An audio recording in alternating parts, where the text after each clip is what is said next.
Guys, welcome back to the garage. Today we're going to be doing a little more work on that 35 Dodge rat rod, a little bit more repair on it. If you guys didn't see part one, you should probably go check that one out first. So in the last video, we finished the entire front end off, got everything safe and sound up front, and I left that video off kind of showing you guys the rear suspension in the dark. And I looked at it a little bit more this morning, and I think we're going to do some stuff with that as well. So one of the things I pointed out to you guys in that last video going back was the shock over here on the driver's side is actually hitting the drive shaft. I definitely want to move this forward. I might even move the other side forward a little bit too. There's plenty of room for it, and we're awfully close there. So we're going to do something with the shocks for sure. One other thing I noticed here after looking a little harder is right here where the suspension is mounted, we only have one tab. One tab with one weld across the top. Doesn't come out to the end of the rail or anything. We got about a 2-inch weld here holding this on. And on the front side, no tab at all. That should have a tab on the front. So I'm gonna make another one here, go up. We'll have to do a spacer off this cross member forward, and we'll get one welded in there too to really lock that suspension in, the whole cross member of the suspension, basically. Get that burned into the frame. Moving up here, oh God, moving up here, we got this lightweight. You can almost hear how light it is. I'd actually like to drill a hole in that and see, but I think we're just gonna remove this anyway. The way they have this set up to hold the carrier is just not really cool. I guess we could just add some gussets in here and maybe out on the end too, just to beef this up a little. I mean, that's a lot of torque. I don't know how much torque is actually on it. I mean, the way this is mounted, a lot of it goes up here too, but every time you get on it, it's gonna be trying to lift on this, and this is kind of like a big leverage point. I really don't like anything about the design of this, so we'll probably address that too. Moving on further up here, they got everything made out of 2x2 square tube, 3/16 wall, which is okay, I guess. I probably would have went, you know, a full 3x3X in it, but this should be strong enough. But they bolted it in. They bolted it into the rails. This is only 3/16 wall rails, as you can see here. And they just got a bolt going in, 4 of them. One up here, one back there, I should say. One up here behind this aluminum exhaust. Yeah, that's aluminum, or aluminium. So we got a bolt there too. We're gonna get these welded in. I think it's gonna be much better just to burn all this stuff in. There's no reason to really ever take it out. So we're gonna get that in. That way the rails can never move around. And guess what? I didn't notice this either in the last video. Right here. What do we have here? A 2x3 tube coming into a 2x3 tube. I'm sorry, 4. These are 2x4. And up here, nothing. No gusset. So basically right here, this seam, this butt welded seam is the same as the front was. Now on the front, we added those gussets in. Let's take a look at that real quick. We added these gussets in to tie those rails together, and we plated it here on the outside to tie those seams up. We have the same problem going on here, so we're gonna end up cutting the floor pans out in this section and adding gussets and probably also plates there as well. Now before I can do all this stuff, there's one thing I want to make sure I do, and that is pull the gas tank out of it.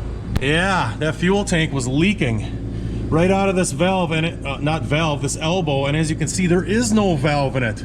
You should always put a valve on a tank, especially when it's bottom fed like this, gravity fed, because if you ever blow a line or rip a line off or something happens, you can't shut your fuel tank off, and you're gonna lose, in this case, I don't know, I'd say 26 to 30 gallons of fuel, just gonna dump out on the ground. So we're gonna try to pull the fuel tank first, find a valve for this, get that all set up properly. As you can see, the fuel line, the way that's ran too, yeah, it's pretty much right above the rear suspension. I'm sure this rear bar was whacking on this. The other thing is too, the battery cable is zip tied to this fuel line. I try never to do that, and you guys should never do it either. If something ever happens where you pinch the battery cable off up front, or something, you know, occurs up there where you short the thing out, having your battery cable, 16 feet of it or 12 feet of it, whatever it is, zip tied directly to your fuel line is not really a good idea, because if this cable starts melting down and burning up and you got a really good battery in the thing and it's zip tied right to your fuel line, the potential for it melting to the fuel line and causing a more serious problem is pretty great. So we're gonna try to separate these, maybe run the battery cable underneath the car somewhere, get it away from that fuel line completely. So I'm gonna lower this thing down, and we're gonna try to get that fuel tank out first.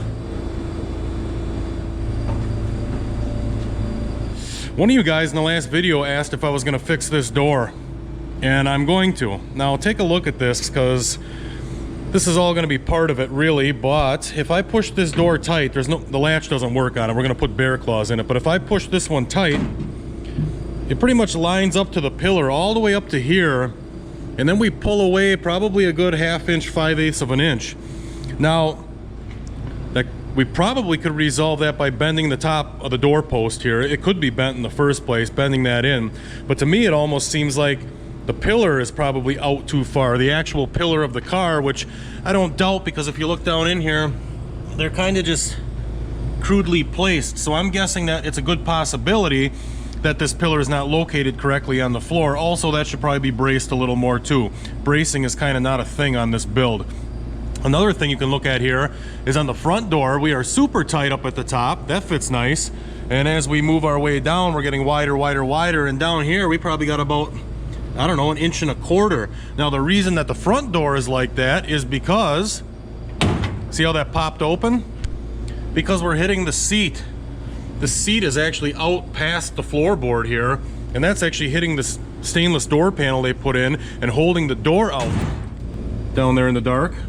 So I probably have some different seats that would fit in here, and there's nothing special about these anyway. They're pretty moldy and tore up.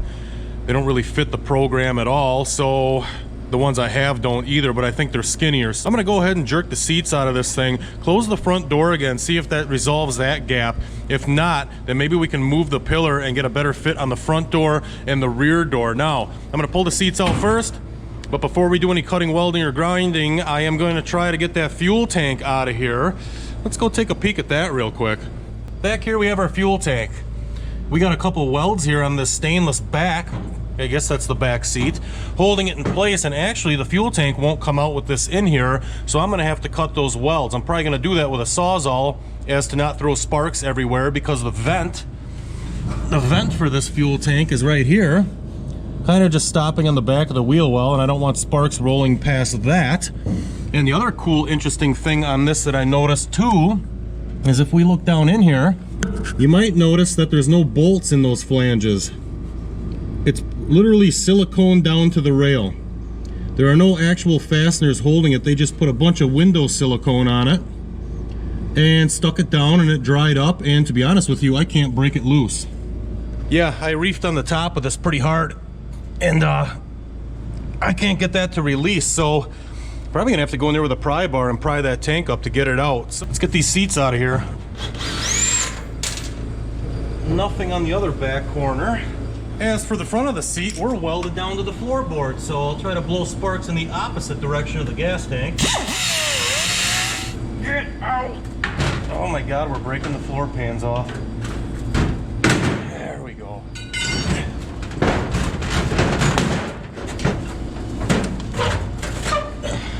Yeah, so they had that one welded to the floor too.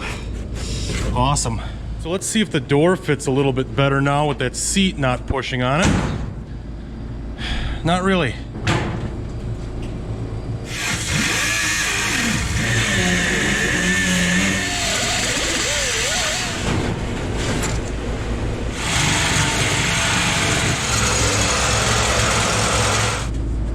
Yeah.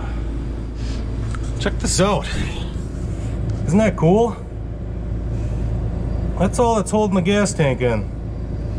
And believe it or not, like I said earlier, I can't break it loose, so I gotta go get me a chisel and a hammer and see if we can't bust that thing up.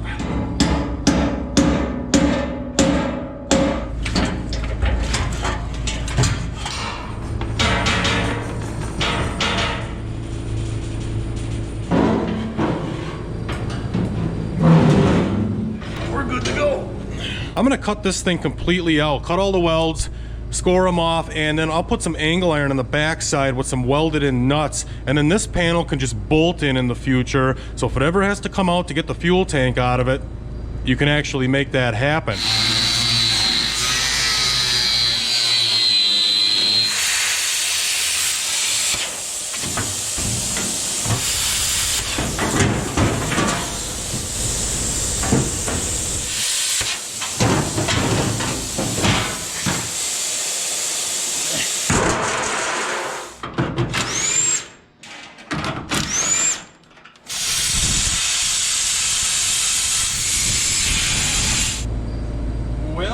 cut some pieces.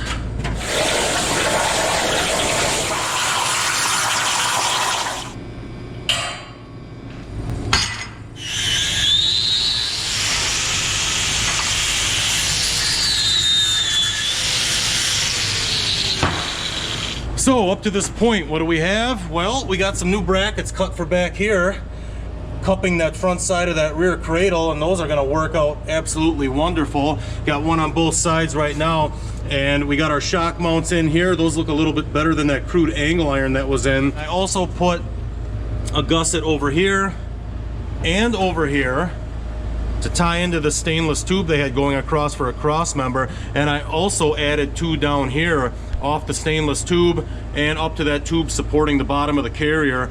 We'll get all this welded up in a minute after I go cut 4 gussets, one for front, one for back on both sides of the shock mounts to come up and support this so these don't break off, and cut these filler pieces for the top of those.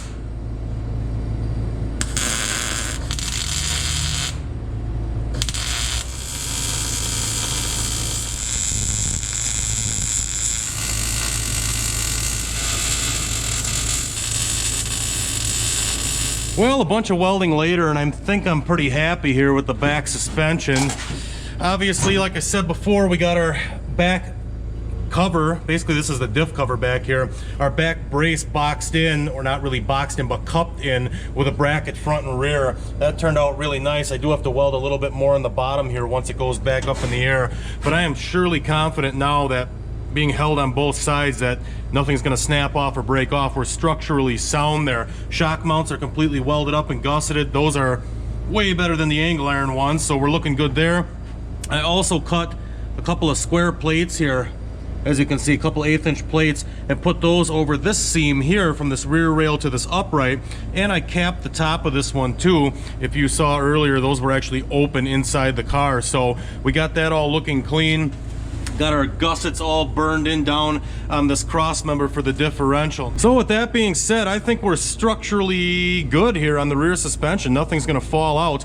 I'm gonna throw my shocks in those brackets really quick, and that pretty much wraps up putting everything together back here. So after the shocks are put in, I'm gonna cut these 2 sections of floor out and go ahead and get myself that gusset down here where the main rail meets this upright. We'll get that all burned in, plated on the side as well. And I also think we're gonna be able to catch the top of that X frame under here, that 2-inch X frame, where it comes out here and is just bolted to the rail. When I cut this section out for doing the gusset, I'll also be able to pass a weld on top of that, which just gives us even a little bit more support under there. So let's go at it.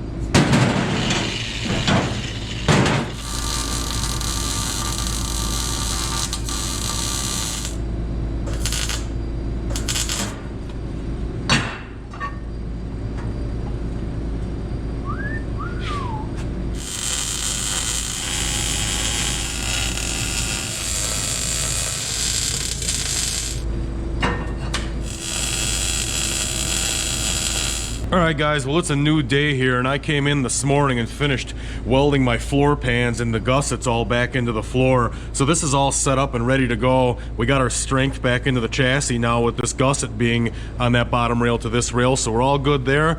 I also added an angle iron across the front of the seat base up here, give us a little more strength and support on the seat. And I put a couple miles of weld in the back of this thing by basically welding the wheel tubs solid all the way around on both sides, because basically before it was just tacked or stitched down the sides, and really this tub is pretty much the only thing holding the body and giving everything support here. There's no actual cross members or beams going out to the body, so I just went ahead and welded everything as solid as I could, welded it solid off to the rail all the way back, and now basically at this point I'm going to put the base of the seat back in and then build some brackets to bolt the seat back into it. After that's done, I can pull the seat back off by taking bolts out and put the fuel tank back in, get the rails drilled and tapped, and actually mount it with hardware instead of gluing it down with silicone.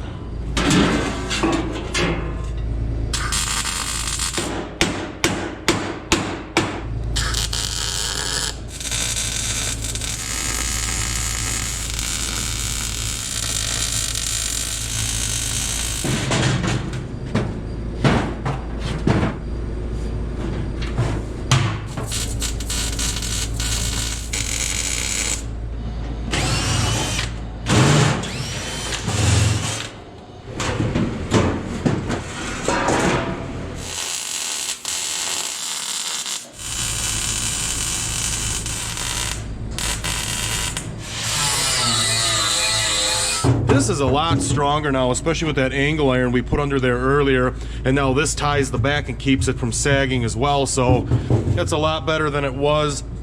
Also got our mounting tabs up here. I went through with the grinder just now and rounded all the edges so you don't stab yourself if you ever have the seat out of the thing when you're trying to get to the fuel tank. I'm happy with everything back here. Everything turned out fairly nice back here. It's not the prettiest thing in the world, but I know for a fact that nothing's gonna fall apart anymore, so that's good. Everything's welded up. Obviously I just gave it a quick grind, nothing too fancy and perfect, but it's good and it looks nice now. So the next step would be putting the fuel tank back in, getting the holes drilled in the rails and tapped to actually mount it with bolts. However, before I put a giant tank in here that's full of explosive fumes, I have some more fabrication to do. I am going to add some plates on these things. Basically come up probably 6, 7, 8 inches up the pillar and shoot the corners with weld and bend a 90 at the bottom and come in. That'll strengthen the pillars tremendously and get them tied off to the floor a lot better, because basically right now all they have is one, let's get in there close. That's pretty much it holding the pillar. That one little tiny booger weld there with some pinholes on the top and end. So, and the other thing is too, on the outside here, they really don't have that welded. You can see that. And this tube is so thin, I don't even think it really pays to weld that. I'll do it, but it really probably doesn't pay. And then I got a few other things to do inside of here yet too that are gonna cause some sparks and that need some welding. I got some gauges to put in it, so we're gonna pull the steering wheel, put some gauges in it quick, and I have to cut some of this nonsense off the top, like these two giant spikes sticking up here. Those are gonna be in the way. Those actually go up and connect to the visor there. I think we're just gonna basically cut that off right here and maybe put a mounting tab on this section to hold the visor.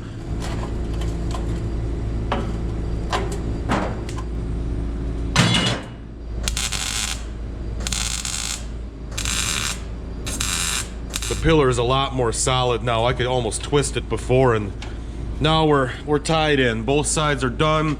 I ground the edge just so we didn't have that weld hanging out.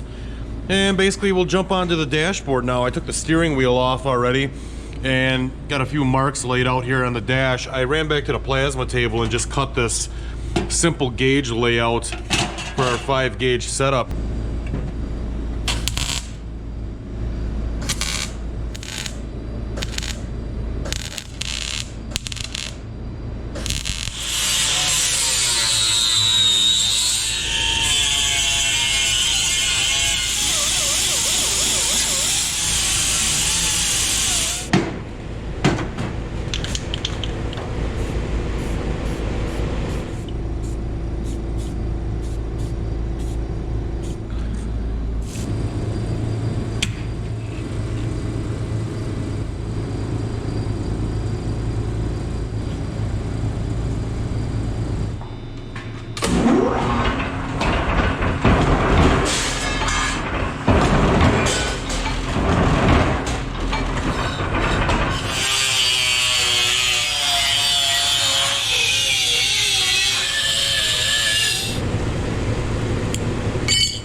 All right, guys, I got my buckets all welded up here for my bear claw latches, nuts welded on the back and everything mounted with some Phillips head screws.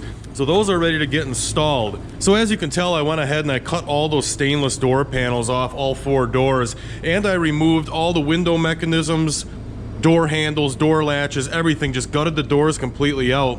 So I've been playing with these doors for quite a while now, and I'll tell you one thing, when I cut those stainless door panels off, every one of the doors sprung. They just bung and popped up when I cut those panels off. What I have going on now is, first of all, both door pillars are too low, and I just welded all that plating in there, so we're gonna have to cut the door pillars loose on the bottom and go up.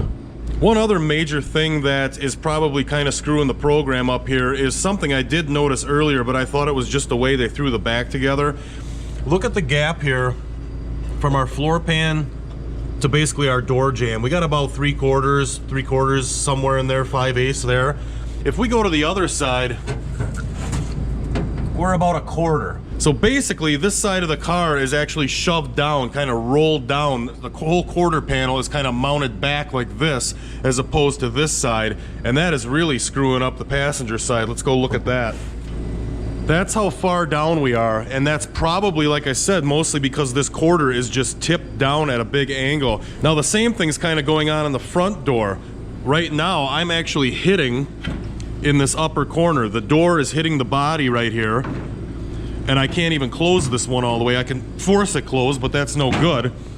So, like I was saying before, definitely got to go up with the pillar. I'm guessing they probably forced the doors down into the car and probably welded the panels on with the doors forced into place, and then that held the doors in position. Also, they bent the hinges, like I said, to try and just make the doors close, which they never closed good in the first place. So anyway, I'm gonna cut those plates back out on the center pillars that I made earlier and try to porta power this thing up and see if we can't at least get the doors to close and open freely.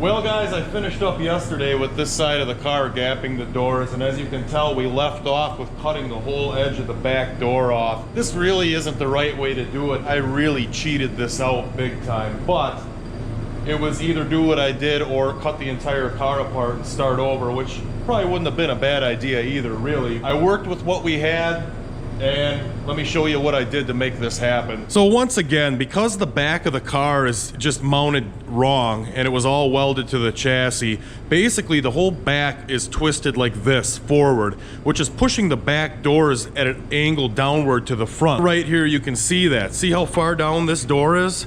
I fixed it on the other side basically by relentlessly beating the rear hinges. Now I did something that I just absolutely hate doing, and that was I welded the hinges to the car.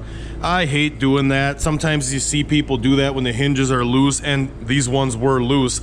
So instead of restructuring the whole pillar, getting all the hardware out and, you know, getting them mounted right, I welded them on. It's about speed here. I'm trying to just get the thing salved up, you know, so it's safe and reliable. And I guess really, you know, the way it was put together anyway, I guess it's not a big deal that I welded them. I am gonna come in here and buff all these welds with the cutoff wheel and make them at least a nice round bevel. But I had to do it because basically by the time I got done jerking that door up into position, the hinges were all loosened up, the rivets were pulling out of them and all that stuff. So I ended up doing that. As you can see here, really nice door gap. I was overlapping by, well, about 5/8 on the bottom. This is the piece of door I cut off. So yeah, we were well over onto the front side of the door. Actually, there's the marker line that was at the edge of the rear door before I trimmed it. So cut that all the way up, welded it from basically here all the way down. It turned out pretty good. I probably could pile a little more on down here if I wanted. and tighten that gap up a little bit, like especially right here. But I don't think I'm gonna worry about it. Key thing is the body lines line up, and even standing back on it, it definitely has a better look now. I mean, everything was so crooked before. Now everything kind of flows through on those lines. Best part about all this is now I can go right over to the other side and do all the same stuff over again.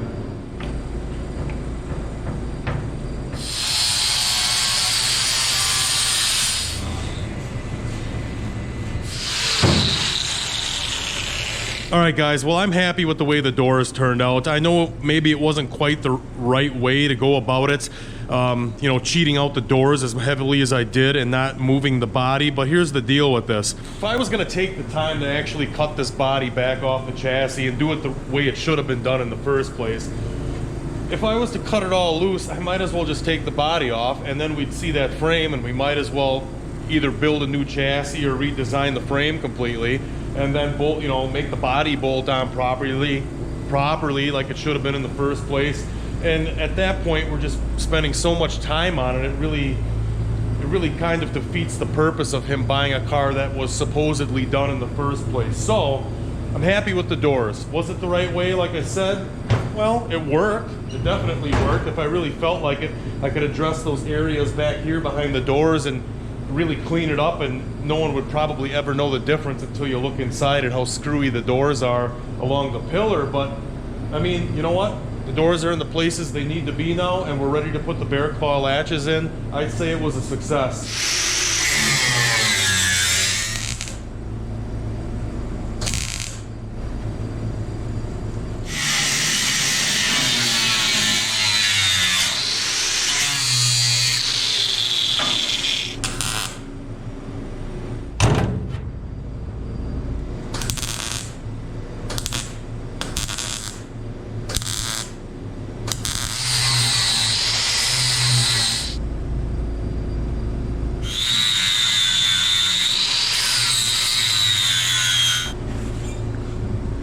Alright guys, well that is one bear claw latch and striker installed. Works pretty good.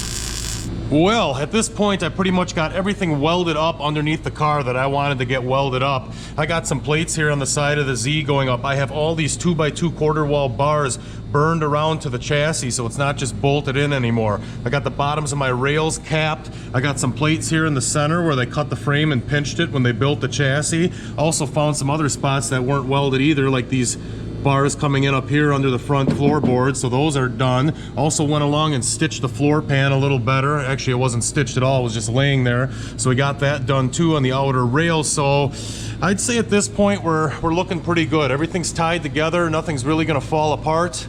It's not the prettiest thing in the world, but I'd feel comfortable enough to drive the thing down the road now. Also in the back here, cleaned a few things up. Up inside here, this was actually just threaded rod coming through the differential down through this 2x2 3/16 wall tube here, and there was also no crush tubes in there either. So I did go to grade 8 bolts here, grade 8 bolts up through the carrier with lock washers and all that good stuff, and I did put crush sleeves in here, so I was able to crank this down tight, and now I know the tube's not going to squish and the hardware is not going to fall out later, so that's looking good. Split the taillight wiring because that stuff was actually through this tube, kind of up over the diff and wrapped through the suspension. I had enough rope, had enough length on it, so I split those and just zip tied them off to the rail here going up. I also secured the brake lines. It's not the prettiest thing in the world, but it's secured. It's not going to rattle around, rub, or have any issues in the future, I wouldn't think. So at this point, that's pretty much going to conclude today's video.